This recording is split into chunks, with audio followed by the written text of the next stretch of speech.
2DTalk's Real Movie News. This is where we give you updates on the box office in Box Office Dive, and also we let you know what's happening in Hollywood, Tinsletown, what's shaking out in the entertainment and movie arena. So let's start off with the Box Office Dive. Now, Black Panther, even though its Friday numbers fared worse than Warner Bros.' new release Tomb Raider at 7.5 and 9 million respectively, by the time Sunday came around, it remained at the top spot with $27 million to Tomb Raider's 23. As for Tomb Raider, it opened as expected, receiving a B cinema score from audiences overall. It opened bigger than recent female action films such as Red Sparrow, Atomic Blonde, and even Ghost in the Shell. So it wasn't a slam dunk for the video game adaptation curse, but not terrible. Also, its Rotten Tomatoes score of 49% I believe is unwarranted. In China, however, it did much better, bringing in $41 million and unseating Black Panther in its second weekend, thanks in no small part to Daniel Wu, the co-star. The good news is that Black Panther is the only movie ever to retain the #1 spot in the US from opening to now since Avatar. The next movie we're talking about here is I Can Only Imagine. That breathes new life into faith-based movies, taking the #3 spot with 17 million and earning itself an A+ cinema score. A Wrinkle in Time is not looking good. It dropped 50% in its second weekend, taking in 16.5 million. As it stands, it has 71 million worldwide off of a $100 million budget. Love, Simon snagged the #5 spot with 11.5 million.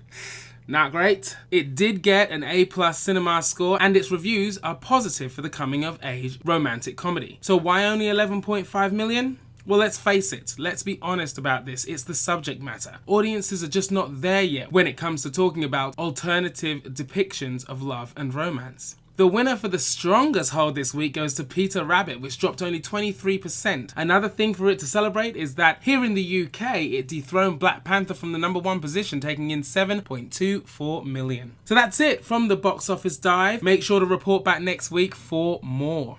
Our first bit of news today is about Avengers Infinity War. Now, off the back of its second trailer, Avengers Infinity War has broken another record, and that's in pre-ticket sales. And what's more, it took only 6 hours to do so. The fever pitch excitement for the movie and the need for the long-awaited second trailer clearly has something to do with this. Fandango says that out of 1,000 viewers that were surveyed, that 87% have seen all the MCU movies and 71% have seen Black Panther. It's worth mentioning that Black Panther has also done its job by springboarding masses into Infinity War, with over 60% of audiences saying that when they saw Black Panther, it fired them up for the third Avengers movie. People are excited to see how the different heroes interact and are eager to see separate factions of the franchise come together, such as Guardians and the Avengers. There is also a massive amount of loyalty to this phenomenon, as audiences believe that this is the ultimate combination of the MCU films since 2008, and the anticipation for this alone is cause for great pride. The release date was pushed back for the rest of the world, the US included, to April 27th, which also sparked demand. It is also said that sales for the first day on the website Atom sold out more tickets than Black Panther did in a month. It also looks like the marketing for the movie's villain Thanos is working like a charm, because along with T'Challa and Shuri, fans are most excited to see what he does in the film. Another record was broken back in November for its first trailer, which completely shattered the record for most views within 24 hours on YouTube, with 230 million, beating out It Chapter 1's 197 million. The movie is directed by Anthony and Joe Russo. They helmed Captain America the Winter Soldier and Captain America Civil War. Infinity War will combine Avengers stars like Robert Downey Jr., Chris Evans, Mark Ruffalo, Chris Hemsworth, and Scarlett Johansson, with newcomers including Spider-Man Homecoming's Tom Holland, Black Panther star Chadwick Boseman, and Thor Ragnarok breakout star Tessa Thompson. The Guardians of the Galaxy, led by Chris Pratt, Star-Lord, will also be in the tentpole. 2 years after the Avengers were torn apart during the events of Captain America Civil War, Thanos, the Mad Titan, arrives on Earth to collect the Infinity Stones for a gauntlet that will allow him to bend reality to his will. The Avengers must join forces with the Guardians of the Galaxy to stop him before his onslaught of destruction puts an end to the universe.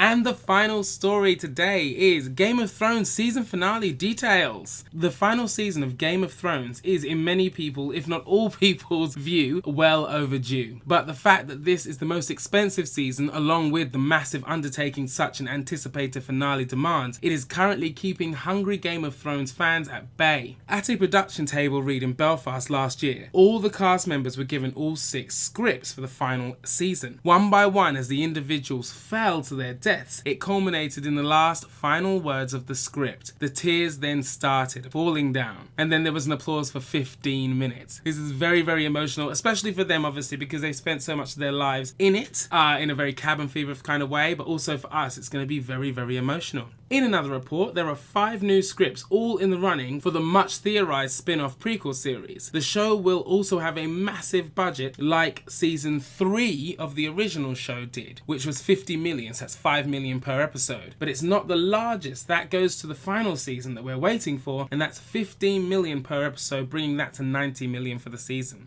Also, Ian Glenn, who plays Ser Jorah Mormont, has said to expect the unexpected, and that leads to other insiders saying that audiences may be disappointed with the ending of the show. Is this due to multiple deaths of beloved characters, or is it due to the survival of hated ones, or is it simply just an unsatisfying ending? You know what, guys, down below, why don't you comment which characters would you most be upset to see perish, or who are you eager to see kick the bucket? Comment below and let me know. So that's it, guys, from 2DTalk's Real Movie News. Please, like I said, comment below on the last question or anything that I've talked about today. Please like, share, and subscribe. Don't forget to catch us on Facebook, Twitter, and Instagram. Check out our other videos as well. That's it, guys. Take care.